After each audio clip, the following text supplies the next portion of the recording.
Өглөө өдөр орой мэндийг хүргэе. Vision Hub Mongolia-гийн цоо шин булан болох Learn with Vision Hub-ийн эхний дугаар хүрэхэд бэлэн боллоо. Өнөөдрийн дугаарыг Монгол Япон эмнэлгийн нүдний эмч болормоо миний бие хүчлэн явуулах болно. Хамгийн эхний хичээл бол VKH. Энэхүү синдром маань сонирхолтой. За олон системийг хамарсан аутоиммуны шалтгаантай гэж үздэг. За тэгээд хоёр нүдийг хамарсан панивайцаар илэрдэг байна. За тэгээд арьс мэдрэл сонсголын талаас өөрчлөлтүүд үүсдэг байна. За тархалтын хувьд авч үзвэл бас энэ хүүхд маань өөрөө пигментийг хамардаг учраас хар илүү хар өнгийн пигмент агуулсан үндэстнүүдэд илүү тохиолддог. Тэр нь Азууд, Испани, угуул Америк хүмүүс байд юм байна. Тархалтын хувьд улс орн бүрт харилцан адилгүй байдаг. Хамгийн сайн судлагдсан нь Японд 6.8-аас 9.2% тархалттай. За генетикийн урьдчилан байдлын хувьд эрчлээ DR4-тэй хамааралтай гэж үздэг. Гэхдээ 100% биш. Тэгээ залуу насны эмэгтэй хүмүүс тохиолддог юм байна.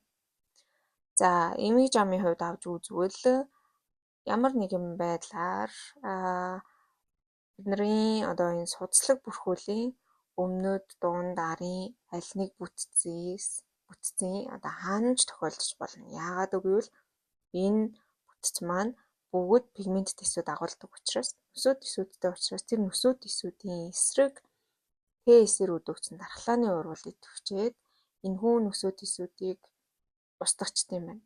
За тэгэхээр юу тохиолдох вэ гэхээр энэ өвчний дөрвөн үе шат дархлаа тогтолцоог өдөөж байгаа учраас нэгдүгээр үе шат нь продромал буюу урьдчил үе шат нь яг ханиад төстэй шинж тэмдгүүд илэрдэг. Бараг л мэддэхгүй шахуу өнгөрдөг. Тэгээд хоёрдугаар үе шатнд нь acute uveitic stage, гуравдугаар үе шатнд нь convalescence, дөрөвдүг нь recurrent. За stage 1 рүү оръё. За stage 1 нь prodromal stage гэж байгаа. Түрүүний ярьсан шиг ханиад төстэй шинж тэмдгүүд илэрдэг. Энэ нэг хэдхэн хоног үргэлжлээд байхгүй болчдөг. За ханиад төстэй шинж тэмдэг гэхээр төсөөлж байгаа ах. Вирусын ханиад хүрэхлээр бид нэр толгой өвдөөд, ядарч сулгаад, үе мөчөөр ангинаад байдаг штеп. Ийм шинжүүд илэрх юм байна. За энэ шинжүүд илэрснээс хойш 1-2 өдрийн дараагаар acute uveitic stage нь илэрнэ. Шинж тэмдгийн хувьд нөгөө хөвдөлт гэхээс илүүтэйгээр хараа бүрэлддэг. За тэгээд diffuse өрөвсөл болон bilateral. За тэгээд энэ зурган дээр харагдаж байгаа шүү. Энэ зургнуудыг болохоор basic science courses авсан зургнууд байгаа. За эхний зургийг харах юм бол яг хоройд ингээд өрөвсөд diffuse өрөвсөл болоод inferior хэсгээр large exudative detachment үүссэн байгаа нь харагдаж байна. Дээрээс нь дискийг хасаа харах юм бол диск hyperemic болчихсон байна. За хоёр дахь зураг руу орох юм бол зурган дээр бас төдийлөн нэг өөрчлөлт байхгүй юм шиг харагдаж байна. Color fundus дээр тэгсэн мөртлөө бид нэр хийгээд үзсэн чинь ихт үе дээр нь punctate hyperfluorescence үүссэн. Тэр hyperfluorescence нь late phase руугаа ороод ирсэн чинь будагдаад subretinal space нь дүүрсэн байна. За тэгээд зурган дээр яг тэр будагдаад дүүрсэн байгаа хэсгийг нь аваад үзэх юм бол subretinal fluidтэй тэр нь хэсэг газар үүсчихсэн. Дээрээс нь зурган дээр энэ паттерныг болохоор Cloverfield pattern гэж нэрлэдэг. Тэгээ энэ олон газар ингээд multiple serous retinal detachment үүссэн байжгаад Cloverleaf pattern үүсээд энэ явандаа хоорондоо нийлээд bolus exudative retinal detachment үүсдэг юм байна. За тэгээд anterior хэсгийг бас хамарч болно. Anterior хэсгийг хамруул KP iris nodule. За тэгээд vitreiris түрүүний ярьдаг хороид хэсэг хороидыг үүсэх юм бол хороидын давхраг мэдээж зузаарна. Тэгээд optic disc hyperemia, edema үүснэ. За тэгээд нүдний дотоод аралт ихсэж болно, багасч болно. Ямар үед ихсэх вэ гэвэл ciliary body өрөвсөд хавгансан үед lens iris diaphragma уурагш нь түлхээд эсээ шалав болгоч нь. Ингэхлээр нөгөө автофлоо маань буураад ирэхээр IP ихсэж болно. Харин энэ удаан хугацаагаар үргэлжлэх юм бол хоёр төгчөөр ciliary body shutdown болоод IP буурж болт юм. Сонирхолтой. За 3 дугаарт нь convalescent stage. Энэ маань хэдэн 7 хоногийн дараагаар үүсдэг. Acute нөгөө uveitic stage бол амар өрөвсөл явагдаад тэрний дараа үүсдэг юм байна. За энэ нь болохоор Нөгөө алдартай Sunset Globe fundus тэгээд punched out horror retinalization буюу өвсдийн дээр харах юм бол Dallin Fox nodule гэдэг юм үүсдэг. За тэгээд juxtapapular depigmentation энэ яагаад үүсч байгаа дараагийн слайдуудад тайлбарлая. За тэгээд Sugiura sign гэж бас сонирхолтой sign үүсдэг. Тэгээд хэдэн 7 хоногоос хэдэн сарын дараагаар нөгөө арьсан дээр гардаг бас vitiligo энэ төр үүсдэг юм. За энэ Sunset Globe fundus. Яагаад Sunset Globe fundus гэж нэрлэж байгаа гэхээр араас нь яг Sunset Globe шиг байна. Тэгээд яагаад ингэж харагддаг вэ гэхээр хороидын меланоцит эсүүдийн тоо буураад хэсэг газарт RP эсүүд алдагдаад ирэхлээр энэ зураглал үүсдэг юм байна. За Dallin Fox nodule гэж ярьжсэн нодуулыг манай fundus дээр харах юм бол захын хэсгээрээ доод хэсгээр жижиг хэсэг газар юм цайвар харагддаг. Энэ нь depigmentation үүснээс болоод ингэж харагддаг юм байна. За үүний дараагаар түрүүний ярьдаг нөгөө juxtapapular depigmentation гэдэг. Энэ болохоор оптик нерв хавагнаад ирэхлээр өрөсөл явагдаад ирэхлээр тэнд пигмент эсүүд өгчсөний дараах харааны мэдрэл эргэн тойронд нь depigmentation үүсчихдээ. За Sugiura sign гэж байгаа. Энэ маань климбийн ойролцоо vitiligo үүсдэг. Тэгэхээр би нэг подкастаа сонсч байсан. Palisades of Vogt гэж байдаг. Одоо эвэрлэгийг тижээж идэг. Лимбээс эвэрлэг рүү орсон хэсгийг ингэж нэрлэдэг. Тэгээ энэ бас пигмент төсвүүд агуулдаг юм байна л да. Тэднэр маань бас depigmentation болоод ирэхлээр энэ perilimmal vitiligo гэдэг юм үүсдэг юм байна. За тэгээд түрүүний ярьдаг нөгөө vitiligo alopecia bullosa энэ төр болохоор нэлээд сүүл үе рүүгээ үүсдэг гэж хэлсэн.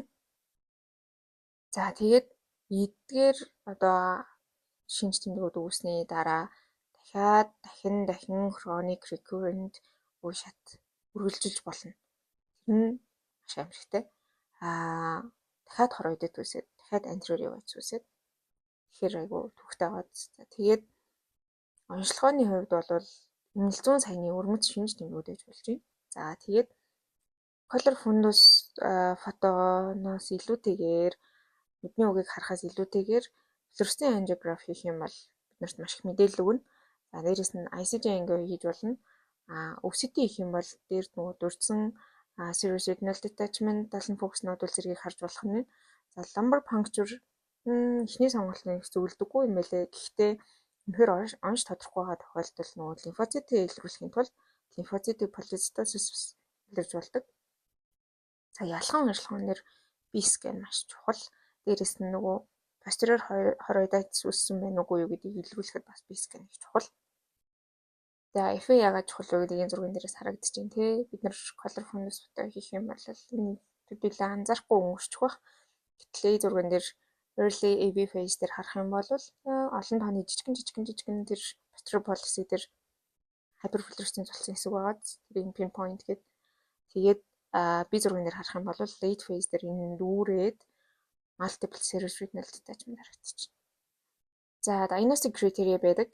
Энэ критерий нь биднэрт complete, incomplete, probable гэсэн 3 төрлийн оншийг тавих боломжийг олгодог. Тэгэхээр маш олон төрлийн шалгууруудтай. Энийг видеогоо зогсоож агаад та бүхэн маань нэг бүрчлэн read үзээрэй. За ялхан онцлогоон дээр түрүүн ярьсан бидний B-scan маш чухал. Хамгийн төстэй шинж тэмдгээр илэрдэг нь sympathetic ophthalmia. Sympathetic ophthalmia юу мэдж байгаах нис заслын юм уу гэмтлийн шалтгаантайгаар үүсдэг. Нэг талын нүд буюу exciting eye тэг гэмтлийн шалтгаантайгаар харааг болдог. Тэгээд энэний дараагаар diffuse granulomatous тэгээд pannivitis үүсдэг. Тэгээд энэ хоёр нүдэндээ нөгөө asymmetric байдгаараа энэ юунаас ялгаатай, FKH-ээс ялгаатай. Тэгээд sympathizing eye нь ямар нэгэн бэртэл гэмтэл мисцэс лаваагүй мөртлөө тэр нүдэнд нь pannivitis үүсчдэг тийм төрлийн эмнэлэг байгаа. За Ewell diffusion syndrome-ыг бол B-scanner бас ялгамшлах боломжтой. За posterior sclerosis байвал T-sign үүсдэг бас бие скан дээр. За анхдагч одоо нүдэн доторх лимфом байж болж байна. Лимфома байх юм бол ямар нэгэн лейшнүүд байна. Дээрэс нь хавдрын эсвүүд ивид ч юм уу, эсид ч юм уу харагдана гэж найдаж байна. Би тэгтээ энэ трокулер лимфома харж үзээгүй. За тэгээд маскулоид одоо синдромод байдаг. Тэр дунд хамгийн одоо голлох шалтгааны нэг нь бас TB байдаг шүү дээ. Сүрээ. Тэр сүрийн шалтгаантай UITS байвал бас ижил төстэй шинж тэмдэг илэрх боломжтой. Саркоидоз байх юм бол саркоидоз дээр бид нөгөө мэднэ. Ангиотензин конвертинг энзимийг үүсгэх ёстой. Дээрээс нь уушгины лимф нодуудыг одоо их хамардгаараа бас онцлогтой. Нүдэн дээр бол lacrimal gland enlargement үүсгэрээ бас онцлогтой. За эмчилгээний хувьд бусад ижил төрстэй acute uveitis-уудтай ерөнхийдөө нөгөө эмчилгээний хувьд төстэй актив үе дээр нь oral corticosteroid-ыг өндөр тунгаар эсвэл IV methylprednisolone 3 хоног яваад үргэлжлүүлээд өндөр тунгаар oral corticosteroid. За хэрвээ намдахгүй бол удаан хугацааны intravitreal corticosteroid имплантыг байрлуулж болно. Chronic recurrent үе дээр нь хэрвээ дахин үүсээд байх юм бол IMT эмчилгээ, immunomodulator тэгээд follow up-ыг эхлээд ойрхон байж байгаа сунгай явна гэж наман дээр бичсэн байгаа. Гэхдээ би яг VK-ийн кейс нэг өөрөө эмчилж өөрөө оншилж үзээгүй учраас эмчилгээний тал дээр жоохон нутмаг байна. Зөвхөн одоо онлайн талын л одоо мэдлэг байна. Гэхдээ эмчилгээ угаасаа нөх хүнийхээ үе шатаас хамаараа янз бүр байх гэж бодож байна. Энэ тал дээр хэрвээ энийг сонсож байгаа туршлагатай UITS specialist эмч нар, багш нар маань байвал доор комент хэсэгт бас саналаа илээрэй. Эмчилгээнд дээр ингэдэж шүү гэд анхаарах зүйлээ бол бид нарт хэлж өгөөрэй. За тэгэхээр өнөөдрийн хичээлээр хэдүүлээ юу сурсан бэ гэдгийг эргээд нэг харцгаая. За VKH өвчин маань аутоиммуны мультисистемийг хамарсан өвчин юм байна. Хоёр нүдийг хамардаг diffuse panuveitis үүсдэг. Ихэвчлэн хар өнгийн пигмент агуулсан хүмүүст тохиолддог буюу Азиудад хамгийн түгээмэл юм байна. Тэгээд 4 үе шаттай явагддаг. Prodromal, uveitic, convalescent, recurrent гэдэг 4 үе шаттай явагддаг. Үе шатаасаа хамаарат онцгой шинж тэмдгүүд илэрдэг нь доор зурагт харагдаж байгаачлан Sunset fundus, Sugiura sign, vitiligo. Тэгээ өвсөдийн дээр уг дээр илэрж болох бусад түрүүний ярьдаг талын фокус нод бол cerebrospinal detachment зэрэг бахна. За оншин шалгуур байдаг. Тэндээс бид нар complete, incomplete, probable гэсэн 3 төрлийн оншийг тавих боломжтой. За тэгээд эмчилгээний хувьд IV methylprednisolone эсвэл oral corticosteroid эсвэл IMT байж болно гэж ярьсан тийм. За өнөөдрийн хичээлтэй хамт байсан баярлалаа. VK-ийн талаар тодорхой хэмжээний багч гэсэн мэдээлэлтэй болсон болов уу гэж найдаж байна. Түрүүнд урьдсан энэ талаар нарийн мэргэжлийн эмч нар, багш нар маань байвал доод комент хэсэг залуу эмч нартаа резидентүүдэд зориулаад өөрсдөө ингэсэн одоо мэдээллийг бас шеэрлж өгөөрэй. За Vision of Mongolia байлаа. Баяр та дараагийн дугаараар уулзцгаая.